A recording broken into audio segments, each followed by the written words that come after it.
Hello friends, स्वागत है आप सभी का हमारे इस यूट्यूब चैनल हिंदी साहित्य बाय पूजा पांडे में। फ्रेंड्स, आज के इस वीडियो में देखने वाले हैं कि हिंदी साहित्य की तैयारी के लिए और हिंदी व्याकरण की तैयारी के लिए कौन सी बेस्ट बुक्स हैं और हम अपने नोट्स किस प्रकार बना सकते हैं।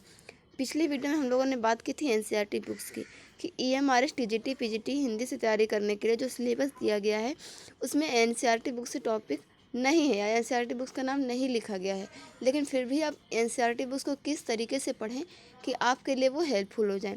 क्योंकि अगर आप उसे छोड़कर तैयारी करते हैं तो भी आपकी तैयारी अधूरी ही रहेगी, और अगर आप सिर्फ एनसीईआरटी ही पढ़ते हैं तो भी आपकी अच्छी तैयारी नहीं हो पाएगी।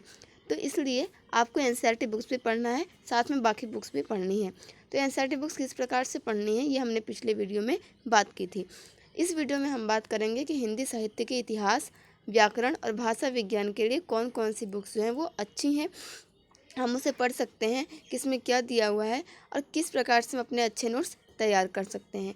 क्योंकि स्वयं के नोट्स काफ़ी ज़्यादा हेल्पफुल होते हैं लास्ट टाइम पे रिवीजन करने के लिए। क्योंकि अगर आप नोट्स नहीं बनाते हैं तो लास्ट टाइम पे जो है आप पूरी तैयारी कर लेंगे, फिर भी आपके मन में कुछ ना कुछ असंतुष्टि ही रहेगी, क्योंकि सारी चीज़ें एक जगह आपको कभी नहीं मिल पाएंगी।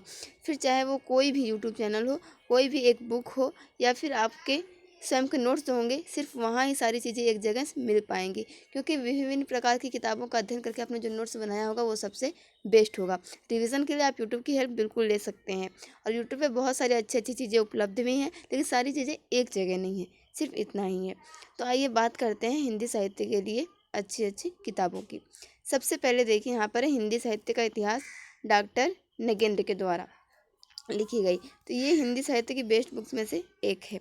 मैं जो भी बुक्स बता रही हूँ इसमें से आपको 4 बुक्स हैं, इसमें से आपको 3 लेना ही है, तभी आप जो है इसका अध्ययन बहुत ही गहराई से और विस्तार से कर पाएंगे। ये आपका हो गया पहला बुक, हिंदी साहित्य का इतिहास, डॉक्टर नगेंद्र का। इसमें बहुत सारी चीज़ें दी हुई हैं, डिटेल्स में दी हुई हैं। आप इसे पढ़ेंगे तो आप ये खुद अनुभव करेंगे। दूसरी बुक है आपकी हिंदी साहित्य का इतिहास, आचार्य रामचंद्र शुक्ल की। ये भी काफ़ी फेमस बुक है और बहुत सारे बच्चे इसे पढ़ते हैं, लेकिन फिर पूरा नहीं कर पाते। ये 800 पेजेस का पीडीएफ एक तरीके से देखें तो, अगर हम ई बुक डाउनलोड करते हैं तो आधे में ही छोड़ देते हैं, और इसकी भूमिका से भी काफ़ी ज़्यादा प्रश्न पूछे जाते हैं। लेकिन ये कहा जाए कि सिर्फ रामचंद्र शुक्ल की बुक का अध्ययन करके हम पूरे हिंदी साहित्य का इतिहास का अध्ययन कर सकते हैं, तो ऐसा नहीं है। बहुत सारी चीज़ें आप देखेंगे, जब आप इस बुक को पढ़ेंगे तो आप देखेंगे इस बुक का पूरा अध्ययन करने के बाद भी बहुत सारी चीज़ें आपसे छूट गई हैं। तो इसलिए हिंदी साहित्य का इतिहास, आचार्य रामचंद्र शुक्ल, आप इस बुक को लेना चाहें तो अवश्य लें और इसे पढ़ें भी। लेकिन इसके साथ जो बाकी अन्य हिंदी साहित्य की बुक हैं वो भी आपको लेना ज़रूरी है, क्योंकि बहुत सारी चीज़ें इसमें नहीं दी हुई हैं। लेकिन अगर आप इस बुक को नहीं लेना चाहते हैं तो व्हाट्सएप ग्रुप पे ऑलरेडी पीडीएफ है, आप चाहें तो गूगल से भी ई बुक करके जो पीडीएफ है इनकी बुक का, आचार्य रामचंद्र शुक्ल के हिंदी साहित्य इतिहास का, आप उसे डाउनलोड कर सकते हैं और वहाँ से भूमिका को पढ़ते हुए, उसके बाद जो कंटेंट है उसको पढ़ते हुए नोट्स तैयार कर सकते हैं। वो नोट्स आपके लिए काफ़ी ज़्यादा बेनिफिशियल होगा। अब बात करते हैं अगली बुक की, जो है हिंदी साहित्य का सरल इतिहास, विश्वनाथ त्रिपाठी का। ये बुक भी आपके लिए बहुत अच्छी है, आप इसे भी ज़रूर लें। उसके बाद अब देखते हैं अगली बुक है हिंदी साहित्य का दूसरा इतिहास, बच्चन सिंह की। इसमें जो है चीज़ें काफ़ी शॉर्ट में दी हुई हैं, और आपको इसमें से कुछ नया भी सीखने के लिए मिलेगा, जो कि आपने उस बुक्स में पढ़ा होगा, लेकिन बहुत सारी चीज़ें जो उसमें नहीं थी वो इसमें दी हुई हैं, तो आप इसे भी ले लें। अब बात करते हैं, वो तो आपने हिंदी साहित्य का इतिहास पढ़ा, हिंदी का गद्य साहित्य। क्योंकि आपने चाहे ईएमआईएस का टीजीटी पीजीटी हो, चाहे यूपी टीजीटी पीजीटी हो, यूजीसी नेट जेआरएफ अगर आप हिंदी से देने जा रहे हैं तो, या हिंदी साहित्य और व्याकरण से संबंधित अन्य कोई भी परीक्षा हो, उसमें आपने देखा होगा वहाँ पे लिखा रहता है कि कहानी पर आधारित प्रश्न, जैसा कि हमारे इसमें लिखा रहा है उपन्यास, नाटक, जितनी भी गद्य की विधाएं हैं, तो वो सारी चीज़ें आपकी यहाँ से कवर हो जाएंगी। तो इसलिए आप इसे भी जरूर है। रामचंद्र तिवारी की ये बुक है, हिंदी का गद्य साहित्य। अब बात करते हैं व्याकरण की। अगर आप जो है यूजीसी नेट जेआरएफ की तैयारी कर रहे हैं तो व्याकरण के लिए भाषा विज्ञान, जो कि डॉक्टर भोलानाथ तिवारी की ये बुक है, इसे आप ज़रूर लें। लेकिन अगर आप जैसे सिर्फ ईएमआईएस टीजीटी पीजीटी या फिर यूपी टीजीटी पीजीटी या हिंदी संबंधी जैसे यूपी टेट या ईसी टेट, इन सब में हिंदी पढ़ने के लिए आप कोई बुक लेना चाहते हैं, तब आप इसे न लें, क्योंकि इसमें बहुत ही विस्तार से दिया हुआ है, बहुत सारी चीज़ें हैं। लेकिन अगर आप यूजीसी नेट जेआरएफ के लिए तैयारी करें तो इस बुक को ज़रूर लें भाषा विज्ञान के लिए। बाकी जो मैंने और एग्ज़ाम बताए उनके लिए व्याकरण की अलग बुक है। इसमें बहुत सारी चीज़ें विस्तार से दी हुई हैं। ये भी थोड़ी मोटी बुक है, लेकिन अगर आप इसका पूरा अध्ययन करते हैं तो भाषा विज्ञान के बारे में आपको विस्तृत जानकारी हो जाएगी। अभी हम लास्ट में बात करेंगे कि हमें नोट्स किस प्रकार बनाना है इन सभी पुस्तकों से।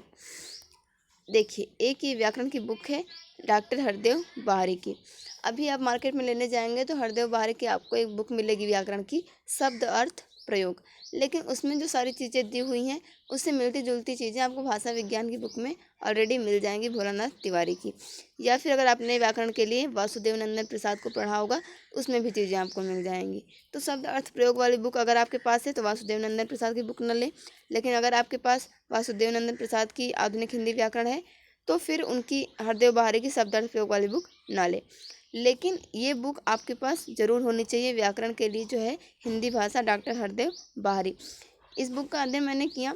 ये बुक काफ़ी अच्छी है, एक तरीके से अब सबके इसमें एग्ज़ाम से रिलेटेड सभी टॉपिक्स कवर हो जाते हैं और इसमें सभी चीज़ें टॉपिक वाइज दी हुई हैं। ये पुरानी बुक है, मार्केट में अब नहीं मिल रही जल्दी, लेकिन आप ऑनलाइन चाहेंगे तो ये बुक आपको मिल जाएगी। तो हमने हिंदी साहित्य व्याकरण के लिए बुक देखा। अब बात करते हैं रिवीजन की। तो हिंदी साहित्य के रिवीजन के लिए बहुत ज़्यादा मोटी नहीं है और पतली भी नहीं है, सरस्वती पांडे और गोविंद पांडे की बुक। वो बुक आपने ज़रूर देखी होगी। उस बुक के कुछ भाग का हमने अपने चैनल पर भी अध्ययन कराया हुआ है, आप चाहें तो वहाँ से भी उसे देख सकते हैं।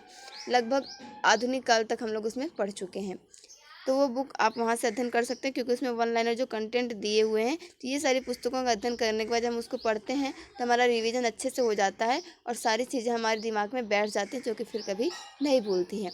बात करते हैं कि नोट्स किस प्रकार से बनाया जाए। तो नोट्स बनाने के लिए देखिए, बेस्ट तरीका यही है कि आप इन किताबों का एक बार सरसी नज़र से अध्ययन करें, या जो टॉपिक आप एक बुक में पढ़ रहे हैं उसी टॉपिक को दूसरे बुक में देखें कि उसमें क्या नया दिया हुआ है उस टॉपिक के लिए। फिर आप वहाँ से उस जब नोट्स बना रहे हैं तो उस टॉपिक को स्टार्ट करें और उन चीज़ों को जो आपने पढ़ा, जो समझा, उसको शॉर्ट में लिखने की कोशिश करें। पूरा का पूरा नहीं छापें, क्योंकि किताब आपको नहीं लिखनी है। नोट्स में सिर्फ उतना ही लिखें जो कि उसके इम्पोर्टेंट पॉइंट हों, महत्वपूर्ण बिंदु हों।